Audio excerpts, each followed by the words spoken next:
Could a position change for Trevor Penning unlock the Saints' offensive line and also finally get them a decent return on their investment? We'll talk about that right here on the Straight Up Saints podcast. You're listening to the Straight Up Saints podcast.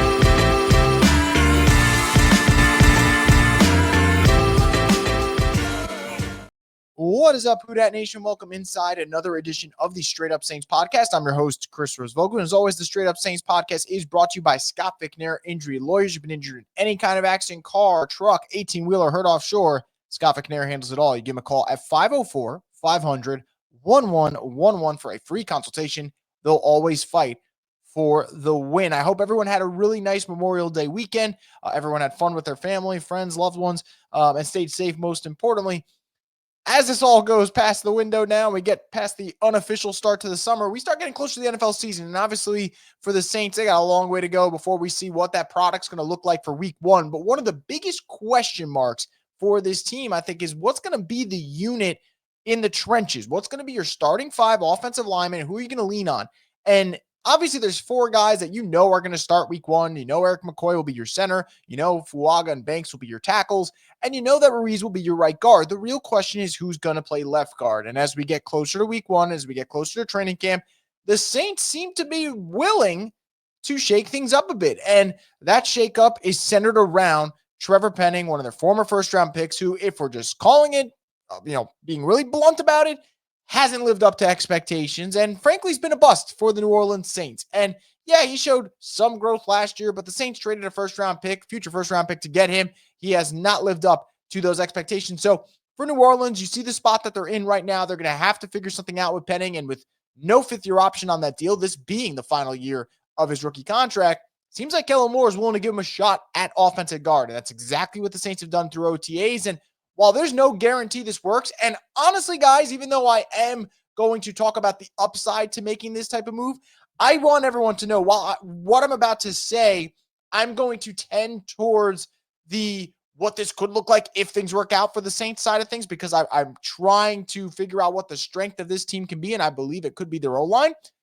I don't want anyone to feel like this is a certainty, this is a sure thing, because I think banking on Trevor Penning to figure it out on guard would be a risky bet, and it wouldn't be one that I advise people to make because he hasn't figured it out at offensive tackle, which is his position. Now he's going to figure it out a position that he hasn't played. So I'm hesitant towards that. That said, I like that the Saints are moving Trevor Penning to guard, and there's a plethora of reasons why, but the most important reason for me, the number one reason why I like that the Saints are going to move Penning to guard, at least try to play him at offensive guard, is I don't want anything interrupting the fact that Banks and Fuaga should be your left tackle, right tackle combo for the next 5-7 years, whatever the hell it may be. And you don't get to that without moving Penning out of the picture. And moving out of the offensive tackle picture, you know that you're rocking with Fuaga at right tackle, Banks at left tackle, which you hope that is the strength of your team, and maybe you'll end up becoming that. And when it comes to Penning, then it's just, a cherry on top if he can figure it out at guard.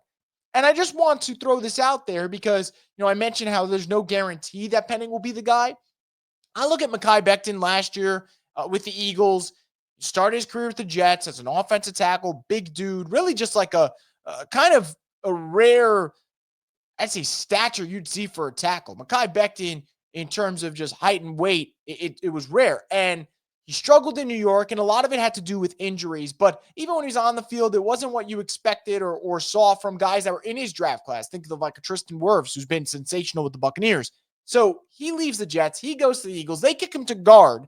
And I'm not going to sit here and say the Eagles won the Super Bowl because of Mekhi Becton. Like that would sound like an outlandish take. But Mekhi Becton's, ability to play the guard position well really solidified what was a really, really nice offensive line to begin with in Philly. And then that just made your strength something that is just impenetrable. And, I'm not saying Penning's going to have that same career route, but the fact that the Eagles are, the Saints are willing to go that route that we saw the Eagles go down with, I'm okay with it. Like, look, I mentioned the benefit of not having to move Banks and Fuaga, and I think that's a huge benefit because they're just better prospects. They're better players. I'm not moving either one of those guys to make life easier for Penning. Penning's got to figure out his shit. But what if Penning ends up being just a serviceable guard? Not a really good offensive guard, nothing great, just a serviceable offensive guard to the point where, yeah, he will be your weak link, but it's not by a glaring amount, and he's not getting beat up every single play in the trenches. What happens to the Saints offensive line? Because I think the Saints offensive line, I think that's going to be one of the strengths of their team from a talent standpoint, not factoring in Penning as a left guard. I'm factoring in, Raiden starting. You brought him over in free agency. I'm just picturing him as the left guard. But if Penning does end up starting, you kind of sandwich him between Banks and McCoy. And I do wonder if what I think could be a top 10 unit in the NFL, if Penning ends up getting his shit in order, and I don't know if he will, but let's just say he does for the exercise of this podcast. If he gets his shit in order, does this end up becoming by far and away the strength of the New Orleans Saints? And if the Saints do have a really good offensive line, if you tell me the Saints have a top 7 offensive line in the NFL, no, I'm not going to be screaming playoffs. No, I'm not going to be screaming offensive juggernaut. But I'll tell you one thing. It is very, very hard to get blown out in the NFL and be a god-awful team in the NFL if you're winning in the trenches. And if the Saints are able to dictate the line of scrimmage because of their talented O-line, all right, we have one thing that we can be really excited about as fans. We have one thing that Kellen Moore's offense can hang their hat on. So, look, I love the idea of giving Penning a chance now to figure out his shit at guard. You know that you got your bookends in Fuaga and Banks. You know that Eric McCoy is a very, very good offensive lineman manning the middle of that unit. Ruiz is Ruiz, right? There's a frustration point of it, but you also know what you're getting with Ruiz for better or worse, so you live with it. And if Penning is your left guard and Dylan Radins becomes your 6th offensive lineman, like that's a really talented group. And, I'll reverse it. Let's say Radins is your left guard and you don't feel like Trevor Penning is ready to be a starter or good enough to handle that position at a starting level. All right, him as your kind of 6th offensive lineman, still good enough. Now, it's a bust. It's a bust of a pick. You whiffed on it. But, at least you still feel pretty good about this unit. So I like where the Saints are at when it comes to their offensive line. They got a lot of talent. I feel like it's the one group that I believe can have a lot of success this year. And there's not a lot of position groups I feel like that for the Saints. Maybe I feel that way about safety.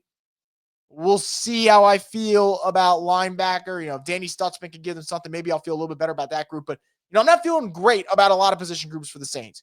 Offensive line, that's one of them. And it's a very, very important one for this team. So we'll see what happens with Trevor Penning. But I do like the idea of, you're going into his 4th year already. You haven't seen much at the offensive tackle spot. You know that you really, really like your left and right tackles. Why not? He's going to be a free agent next year anyway. If it ends up working, you can figure it out then. Odds are it doesn't, and you feel like you exhausted all your options. And I would rather have that if I'm New Orleans than you just keep him at tackle and it's like, well, he's just your swing tackle because you got Fuaga and Banks. I'd like to see Penning at left, which is what they're trying, and go from there. And if it works, awesome. If it doesn't change the fact about how we already feel about Trevor Penning, which is unfortunately he's been a bust for the New Orleans Saints. But it's all about unlocking the 5 best offensive linemen. And at least from a talent perspective, a talent standpoint, if you were to start Penning, we're talking about 1st rounder at left tackle, 1st rounder at left guard, 1st rounder at right guard, 1st rounder at right tackle, and then Eric McCoy, who's your best of the group. He's a 2nd rounder, but the best of the group. And you just feel like there's a lot of talent in that unit. So we will see what happens. But we all saw last season with Philadelphia, as talented as they are, and obviously Philly has so much more talent than the Saints, at quarterback, at wide receiver, at running back, especially defensive line. I mean, obviously that defensive line is stellar. The secondary has gotten a lot better at adding, Cooper DeJean and Quinyon Mitchell. But most importantly for Philly, they beat the crap out of people in the trenches. Like, absolutely beat the crap out of people. And I think for New Orleans, if there's one thing I want to see work this year, it's the O-line. Because if the O-line is working, the run game will be working. If the run game's working, it's less pressure on Rattler or Tyler Shuck, whoever ends up starting week 1. And then maybe we don't have to watch atrocious football. Because, first 4 games of the year, Cardinals, Niners, Seahawks, Bills, that's a really tough slate. And if your O-line's not blocking, that slate becomes nearly impossible to get through. So we'll see what happens. But I really like that New Orleans is at least tinkering with the idea of putting Trevor Penning at guard and kind of building everything out from there. So we'll see if it works, but I think it's worth a shot. You got nothing to lose at this point. This player has not really done much for your franchise. Kick him at guard, see if it can work. If it doesn't, you exhausted your options. You're moving on next year anyway. and you call it a day. But I want to know your thoughts, guys. What do you feel about Trevor Penning potentially switching to guard? Do you believe like this move's going to work? Do you want them to just keep him at tackle? Are you at the point with Trevor Penning where you're kind of indifferent because we haven't seen a whole lot from the Northern Iowa prospect? Let me know in the comment section below. And as always, guys, make sure to subscribe to Boo Crew Media for more content here from the Straight Up Saints podcast, the destination for the Who Dat Nation.